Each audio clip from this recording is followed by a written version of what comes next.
Good morning students. Today we discuss about the type of chemical reaction. வேதி வினையோட வகைகள் பற்றி பார்க்கலாம். Classification based on the nature of rearrangements of atom. நமக்கு already நல்லாவே தெரியும், ஒரு கெமிக்கல் ரியாக்ஷன் நடக்குது சொன்னால் அதுக்கு ஆட்டம்ஸோட ரீஅரேஞ்ச்மெண்ட் தான் காரணமாக இருக்கும். அதே போல் இந்த அணுக்களுடைய ரீஅரேஞ்ச்மெண்ட்டை பேஸ் பண்ணி இந்த கெமிக்கல் ரியாக்ஷனை நம்ம டைப்பாக பிரிக்கலாம். So far you studied about a chemical reaction and how it can be described as a chemical equation. இது வரைக்கும் நம்ம என்ன பண்ணால் கெமிக்கல் ரியாக்ஷனாக என்ன, அது எப்படி நம்ம டிஸ்கிரைப் பண்ண முடியும், அதாவது ஒரு கெமிக்கல் ரியாக்ஷன் நம்ம எப்படி சொல்ல முடியும் அப்படின்றத பற்றி பார்த்தோம். இப்போ என்ன பார்க்க போனால் a large number of chemical reaction are taking place around us every day. இப்போ நம்மளை சுற்றி ஒவ்வொரு நாளும் அதிகமான அளவு கெமிக்கல் ரியாக்ஷன் நடக்குது. ஸோ அந்த ரியாக்ஷன் எல்லாம் ஒரே மாதிரியாக இருக்குதா, are they taking place in a similar way? So நடக்கக்கூடிய எல்லா கெமிக்கல் ரியாக்ஷனும் ஒரே மாதிரியான ரியாக்ஷனா? No. Each reaction involves different kind of atoms and hence the way they react also differ. அதே போல் ஒவ்வொரு ஆட்டம் வந்து பார்த்தோன்னா நமக்கு ஆல்ரெடி தெரியும், ஒவ்வொரு கெமிக்கல் ரியாக்ஷன்லையும் இன்வால்மெண்ட் ஆகிறது ஆட்டம்ஸ் தான். ஸோ அந்த ஆட்டம் வந்து டிஃப்ரெண்ட்டாக இருக்குது. வேறு அணுக்கள் எல்லாம் ஒன்றா சேர்ந்து வேறு வகையில் கெமிக்கல் ரியாக்ஷன் ஈடுபடுது. thus based on the manner by which the atom of the reactant are rearranged, chemical reaction are classified as follows. அப்போது இந்த அணுக்களுடைய ரீஅரேஞ்ச்மெண்ட்னால நடக்கக்கூடிய கெமிக்கல் ரியாக்ஷன் பேஸ் பண்ணி அதை டைப்பாக பிரிக்கலாம். அதில் ஃபர்ஸ்ட் நம்ம என்ன பார்க்க போனால் காம்பினேஷன் ரியாக்ஷன்.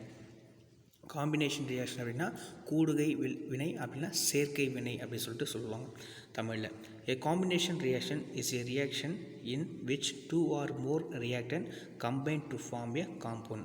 இந்த காம்பினேஷன் ரியாக்ஷன் வந்து பார்த்தீங்கன்னா டூ ஆர் மோர் ரியாக்டன்ட், ரெண்டு அல்லது அதுக்கு மேற்பட்ட வினைபடு பொருட்கள் ஒன்றாக சேர்ந்து ஒரு காம்பவுண்டை ஃபார்ம் பண்ணுது. நம்ம எடுத்துக்கொள்ளக்கூடிய ரெண்டு ரியாக்டன்ட், ஓகேங்களா, ரெண்டு ரியாக்டன்ட் ஒன்றா சேர்ந்து ஒரு காம்பவுண்டை நமக்கு உருவாக்குது.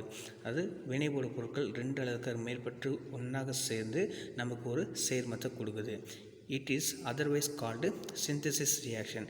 இது வந்து பார்த்தோம்னா சொன்னால் ஒரு ஏபி வினை அப்படின்னு சொன்னால் காம்போசிஷன் ரியாக்ஷன். ஏபி வினைகள் அப்படின்னா தொகுப்பு வினைகள் சொல்லிட்டு நம்ம தமிழில் சொல்லுவோம். when a reactant A combine with B it forms the product AB.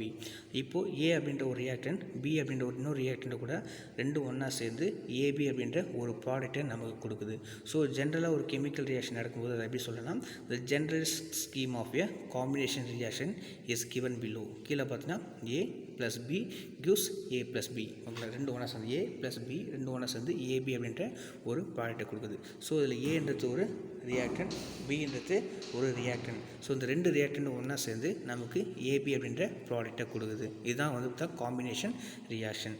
Example வந்து பார்த்தோன்னா hydrogen gas combine with chlorine gas to form hydrogen chloride gas. இந்த இடத்துல ஹைட்ரஜன் ஒரு ரியாக்டன்ட், அதே போல் குளோரின் ஒரு ரியாக்டன்ட். இது ரெண்டு ரியாக்டன்ட் ஒன்றா சேர்ந்து நமக்கு ஹைட்ரஜன் குளோரைட் அப்படின்ற ஒரு கேஸ் அப்படின்ற ஒரு காம்பவுண்டை நமக்கு கொடுக்குது. ஓகேங்களா, இப்போது depending on the chemical nature of the reactant there are 3 classes of combination reaction. இந்த காம்பினேஷன் ரியாக்ஷனை நம்ம எதை வச்சு பேஸ் பண்ணால் நம்ம எடுத்துக்கொள்ளக்கூடிய ரியாக்டண்ட்டை பேஸ் பண்ணி 3 டைப்ஸாக பிரிக்கலாம். அதாவது depending on the chemical nature of the reactant, நம்ம எடுத்துக்கொள்ளக்கூடிய ரியாக்டண்ட்டுடைய கெமிக்கல் நேச்சரை பொறுத்து இந்த காம்பினேஷன் ரியாக்ஷனை 3 டைப்ஸாக பிரிக்கலாம். அதில் ஃபர்ஸ்ட் ஒன்று என்னன்னா element plus element gives compound. ஒரு எலமெண்ட்டும் இன்னொரு எலமெண்ட்டும் சேர்ந்து நமக்கு ஒரு காம்பவுண்டை கொடுக்குது. ஓகேங்களா, in this type of combination reaction 2 elements react with one other to form a compound. இந்த இடத்துல ரெண்டு எலமெண்ட் ஒன்றா சேர்ந்து நமக்கு ஒரு காம்பவுண்டை கொடுக்குது அப்படி சொல்லிட்டு சொல்கிறோம். The reaction may take place between a metal and a non-metal or two non-metal. இப்போ நம்ம எடுத்துக்கொள்ளக்கூடிய ரெண்டு எலமெண்ட் இருக்கு இல்லையா, ரெண்டு ரியாக்டிங் எலமெண்ட் ரெண்டுமே ஒன்று மெட்டலாக இருக்கலாம், இன்னொன்று நான் மெட்டலாக இருக்கலாம். அப்படி இல்லை சொன்னால் நம்ம எடுத்துக்கொள்ளக்கூடிய ரெண்டு ரியாக்டண்ட்டுமே நான் மெட்டலாக இருக்கலாம். அப்போது இந்த மாதிரியான காம்பினேஷன் ரியாக்ஷனில் ஒரு எலமெண்ட் இன்னொரு எலமெண்ட்டாக கூட சேர்ந்து ஒரு காம்பவுண்டை நமக்கு ஃபார்ம் பண்ணுது. அப்போ நம்ம எடுத்துக்கொள்ளக்கூடிய ரியாக்டண்ட்டில் ரெண்டுமே நான் மெட்டலாக இருக்கலாம், இல்லைன்னா ஒரு மெட்டல் இன்னொரு நான் மெட்டல், ஒரு உலோகம் ஒரு அலோகம் ரெண்டுத்துக்கு இடையிலும் இந்த ரியாக்ஷன் நடக்கலாம், காம்பினேஷன் ரியாக்ஷன் நடக்கலாம். இல்லைன்னா ரெண்டு அலோகங்களுக்கு இடையுமே இந்த காம்பினேஷன் ரியாக்ஷன் நடக்கலாம். எக்ஸாம்பிளாக பார்த்தீங்கன்னா when solid sulfur react with oxygen it produces sulfur dioxide. இப்போ இந்த இடத்துல வந்து பார்த்தீங்கன்னா சாலிட் சல்ஃபர் வந்து ஆக்சிஜன் கூட ரியாக்ட் ஆகி நமக்கு சல்ஃபர் டை ஆக்சைடு அப்படின்ற ஒரு காம்பவுண்டை கொடுக்குது. Here both the reactant are non metal. நம்ம எடுத்துக்கொள்ளக்கூடிய ரெண்டு ரியாக்டன்ட்மே இந்த இடத்துல நான் மெட்டலாக இருக்குது. ரெண்டுமே நான் மெட்டலாக சேர்ந்து, அதாவது ஒரு எலமெண்ட் இன்னொரு எலமெண்ட்டாக கூட சேர்ந்து ஒரு காம்பவுண்டை ஃபார்ம் பண்ணுது. நம்ம எடுத்துக்கொள்ளக்கூடிய ரெண்டு ரியாக்டன்ட்டுமே இந்த இடத்துல நான் மெட்டலாக இருக்குது. சல்ஃபர் ப்ளஸ் ஆக்சிஜன் ரெண்டுமே ஒன்றா சேர்ந்து சல்ஃபர் டை ஆக்சைடை நமக்கு கொடுத்துருக்கு. நெக்ஸ்ட் வந்து பார்த்தீங்கன்னா example 2, sodium silvery white metal. இந்த இடத்துல வந்து பார்த்தா சோடியம் எடுத்துக்கிறோம். அந்த சோடியம் வந்து பார்க்கறதுக்கு சில்வரி ஒயிட் மெட்டலாக இருக்குது. ஓகேங்களா, வெள்ளி போன்ற மிக பளபளப்பான வெள்ளையாக இருக்கக்கூடிய ஒரு மெட்டல் தான் sodium. Combine with chlorine pale yellow green gas. அதே போல் வந்து பார்த்தோன்னா நம்ம குளோரின் எடுத்துக்கிறோம். அந்த குளோரின் பார்க்கறதுக்கு ஒரு பச்சை நிற வாயுவாக இருக்கக்கூடிய, அதாவது எல்லோ மங்கிய மஞ்சள் நிறம் கொண்ட ஒரு க்ரீன் கலர் கேஸ் தான் குளோரின். இது ரெண்டுமே ரியாக்டன்ட் ஆகி டு ஃபார்ம் சோடியம் குளோரைட் அப்படின்ற ஒரு பொருளை கொடுக்குது. And edible compound. இது வந்து பார்த்தோன்னா நம்ம சாப்பிட்றதுக்கு ஏற்ற வகையில் இருக்கக்கூடிய ஒரு compound. Here one of the reactant is metal and the other is a non metal. இப்போ நம்ம எடுத்துக்கொள்ளக்கூடிய இந்த ரெண்டு ரியாக்டன்ட்டில் ஒன்று மெட்டல், இன்னொன்று நான் மெட்டல். சோடியம் அப்படின்றது மெட்டல், குளோரின் அப்படின்றது நான் மெட்டல். ஸோ நம்ம இடத்துல எடுத்துக்கொள்ளக்கூடிய ரெண்டு ரியாக்டன்ட்டில் ஒன்று மெட்டல், இன்னொன்று நான் மெட்டல். ஸோ ஒரு நான் மெட்டலுக்கும் இன்னொரு நான் மெட்டலுக்கு இடையே ஒரு ரியாக்ஷன் நடந்து அந்த இடத்துல ஒரு காம்பவுண்ட் நமக்கு ஃபார்ம் ஆகிருக்கு. ஓகேங்களா, இது வந்து பார்த்தீங்கன்னா ஒரு combination reaction. Element plus element gives காம்பவுண்டான ரியாக்ஷன். அதே போல் இது வேறு ஒன்றும் இல்லை, நம்ம வீட்டில் யூஸ் பண்ணக்கூடிய சோடியம் குளோரைடு அப்படின்ற உப்பு தான். ஓகேங்களா, நெக்ஸ்ட் வந்து பார்த்தா test your self. Identify the possible combination reaction between the metal and நான் metal given in the following table and write their balanced chemical equation. கீழே வந்து பார்த்தா மெட்டல்ஸும் நான் மெட்டல்ஸும் உங்களுக்கு கொடுத்துருக்குறாங்க. ஸோ இது ரெண்டுமே சேர்ந்து எந்த மாதிரியான கெமிக்கல் ரியாக்ஷனை உருவாக்கும், அதாவது ஒரு காம்பவுண்டை ஃபார்ம் பண்ணணும். அது என்ன மாதிரியான காம்பவுண்டுன்றதை நீங்கள் என்ன பண்ணணும், கரெக்டான கெமிக்கல் ஈக்குவேஷனாக எழுதி அனுப்பலாம். நெக்ஸ்ட் வந்து பார்த்திங்கன்னா compound plus element gives compound. இப்போ நம்ம போனதையும் பார்த்து ஒரு எலமெண்ட் இன்னொரு எலமெண்ட்டை கூட சேர்ந்து ஒரு காம்பவுண்டை ஃபார்ம் பண்ணணும். இப்போ செகண்ட் டைப் என்ன பார்த்தீங்கன்னா ஒரு காம்பவுண்ட் இன்னொரு எலமெண்ட்டை கூட சேர்ந்து ஒரு புதுவிதமான ஒரு காம்பவுண்டை ஃபார்ம் பண்ணுது.